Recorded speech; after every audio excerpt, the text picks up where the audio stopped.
yeah. I mean, there's I so actually many. remember.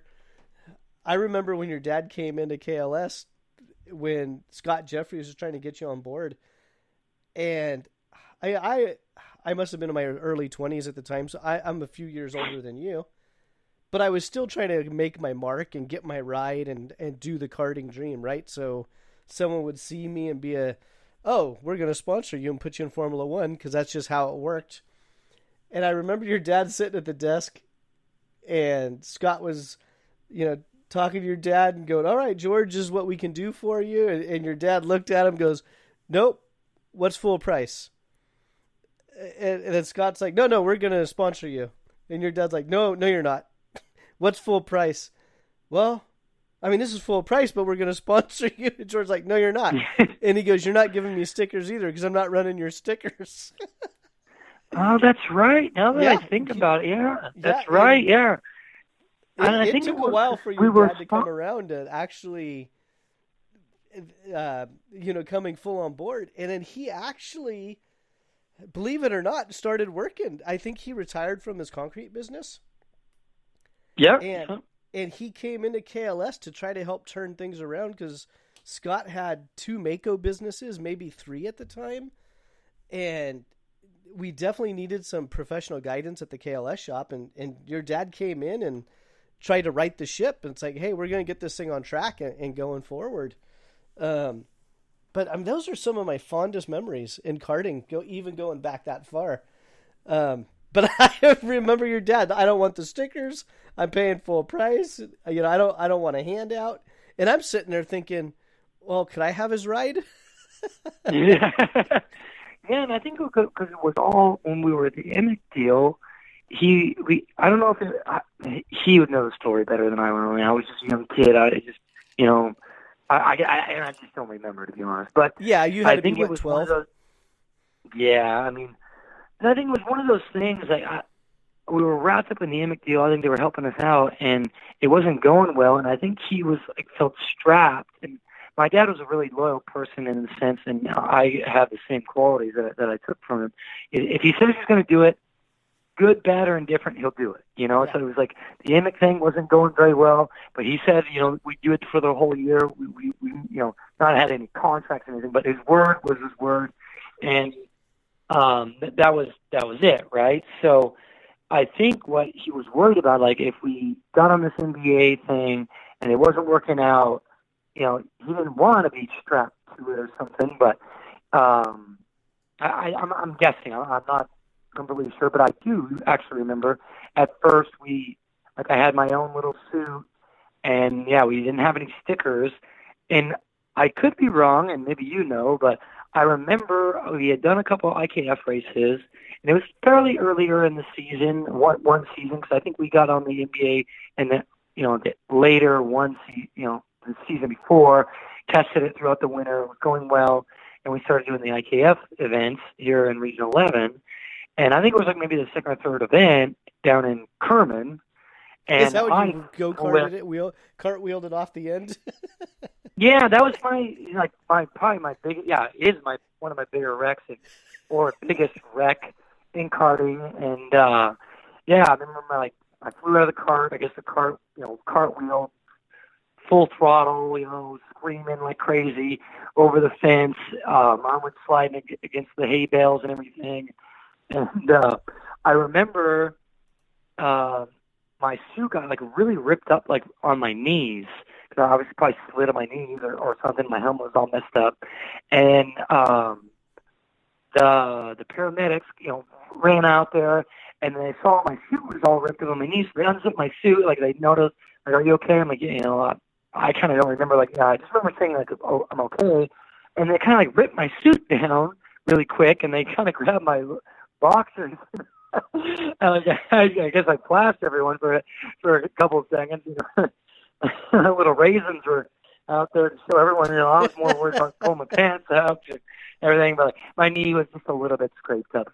I wasn't hurt or anything, and I remember my dad like on the way, the car completely destroyed. I think we got the car all all put together for the next day. Mike Jose helped us out. And then I was talking to Mike about that a while ago. He's like, dude, that thing was like, there wasn't one thing on it that wasn't messed up. And we got it all straight. But we were driving home, and my dad was thinking, like, how are we going to tell Mom? And we can't hide it from Mom. And it's like absolutely destroyed and everything else. And I remember getting a new suit and it being one of the, what we used to call the clown suit, right? The NBA suit. The blue and yellow? Yeah, the blue, yellow, and red suit. And I think it was one of those things. I got the suit, and then I think we started running the stickers. And I wouldn't be surprised. My dad's sitting here like, okay, we just destroyed a new go-kart. I think we'll take that offer from Scott on a sponsorship now, Yeah. So, yeah, and then we started doing the 80s, and then we did the 80s. Yep. Did the 80s on. I was with KLS for a while, yeah, and my dad started working there, so naturally, on the summers I would show up and every day with my dad and work there in the summers with Mike DeRozier and just do random stuff in the shop. Or I remember that one time we painted the shop floor and we decided to play like football with like a tire, yeah. And then we played in there for like an hour, and then like after we got done, remember we put out those scuff marks. I know, stupid kids. Like all you karting parents that are listening to this, the kids don't want to race karts. They just want to hang out with their friends and play tire football with a used kart tire. That's it. That's what they want to do. That was us. Well, I mean, we did a good job on that floor. I remember painting the floor, coming out. We painted it all day, though. I mean, we were painting the floor all day, and then we scuffed it up at night. Well, because I think you stayed empty at my place, and we thought we broke your arm. Because what was the deal? We were playing like rough touch football with a tire, and your arm was inside the tire. And I think one of us went to go grab it and kind of like throw you out of it. We thought we broke your arm. And then we're looking at the ground, and there's there's feet scuff marks everywhere. Oh, my gosh. Then, yeah, I remember, correct me if I'm wrong, then we repainted it that night, right? We repainted it. We were there till like 4 a.m, and the open house was like 2-3 hours later. Oh, that's right. It was for an open house. Yeah. Oh, man. Oh, yeah, that's right. We were there till like really late. Yeah, because we were all painting everything. Yep. Yeah. And then, I was young, but, you guys were acting funny. I wonder why. Yeah, I was in my early 20s, and then AJ was probably, I don't know, 16, 17, 18? Yeah. Yeah, it was, I laugh about that every once in a while. It's like, man, it's just, but again, it's just, even in my early 20s, just kids. Yeah. No, that was good times. That was, and that was too, like, I was kind of part of AMIC and stuff, but I think KLS was like the first time I felt super part of like a factory supported driver or whatever you want to call it, because like I said, the 3 months of the summertime that I had, I was there every day, work, helping do whatever needed to be done at that point, So that, I remember the one time. Go ahead. I remember the one time that, what was his name? Pepe, the guy who was working at Mako, and he was cleaning the tent, and the wind picked up, and the tent went over, and what tent went in the side and he hung on to it? Building. Yeah, he held on. Like, I've watched this whole thing. Like, this guy grabbed a hold of this tent, and the wind picks up the tent. He must have been 20 feet in the air or something. His little legs kicking. I'm like, oh, my gosh. Then he lets go and drops to the ground, and his eyes are, as big as saucer plates, I'm like, oh my gosh. I'm thinking the guy's probably got his legs broke. He sprung up and he started running towards the Mako building, and it comes crashing against the tent. And you could just tell this guy wasn't like fear for what happened. He was like, I'm going to lose my job. I've lost my job. I got to tell Scott that he's put a big hole in the building. Yeah, everyone right. came out.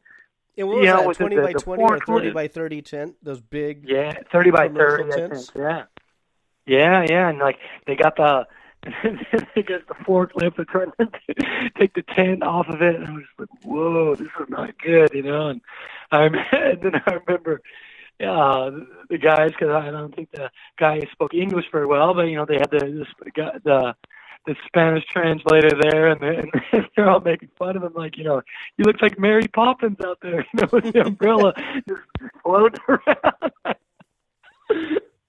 Oh man. Yeah, I almost forgot crazy. about that one. Yeah, that tent took off. Oh, that was crazy. But yeah, great times. I mean, with Kirk and Scott, I mean, they supported my career so much, through my early years, and supporting me, and then giving me a chance to go start racing nationally. I mean, they gave me the chance with the old SCUSA days with the Junior 80, and then I mean, I guess I didn't really have too much success in the Junior 80s, if not at all. Nothing to write home about. And then I guess I started getting success when I jumped up to the S4 category, which was like the semi-pro category at the time, right? Yep. And that's when I started getting national wins on the SCUSA deal, and I started started kind of getting on the map, so to speak, through them. And then Scott did they brought on the secondary brand from NBA, the Rosa Corsa.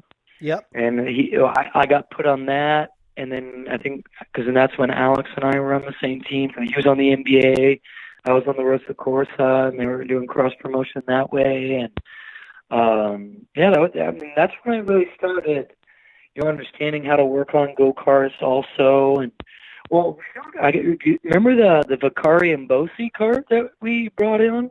Yes. That was through KLS, right? It was, and I was just thinking about that cart the other day because somebody posted a symmetrical chassis go-kart on Facebook the other day, and they were trying to figure out what cart it was, and I'm looking at it, and it's like, that's a Vicari and Bosi, and I didn't know. I mean, we only brought in, 2 or 3 of them or something? Yeah, I can't remember, to be honest.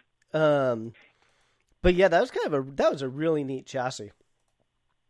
Yeah, really rare, but I remember it being fast.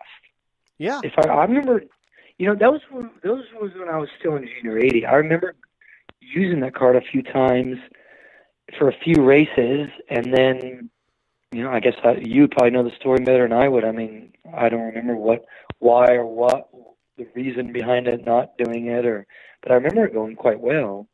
I think if I got my story correct, maybe I need to have Scott or Kirk on one of these days as well.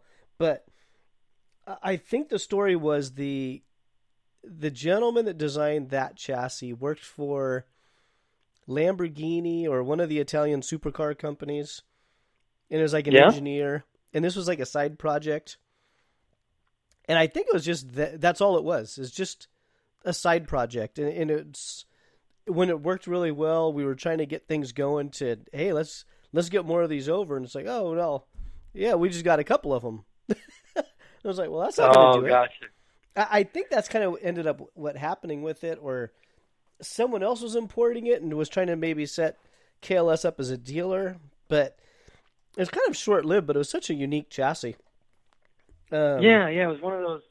I mean, one of those things that I kind of forgot about, and then I don't know why it came into my mind just then. But I mean, I was probably too young too to know the specifics and everything else in the side story. But I remember, us running it with all black bodywork and was, black in color, if I'm not mistaken, and it had all the NBA components on it. But the frame itself was different from the NBA, and it was, I remember that. Yeah, Buckwalter driving it quite a bit. And, yep. And do you remember the SL chassis that NBA had? They had the big S in the back of it. Yeah. And I think it was a 4-stroke chassis. And we ran it in the hard tire 80, and the thing actually worked pretty good. Yeah. And you know what? When you say that chassis, and I don't know why this stems memories, but I remember going up to Reno with Scott Jeffries and his daughter Lauren. There's Younger Kristen daughter, and Lauren. 'cause Yeah. Kristen, no, they were both in the. Yeah, I think they were both in the RV. So it was all four of us, and I'm riding shotgun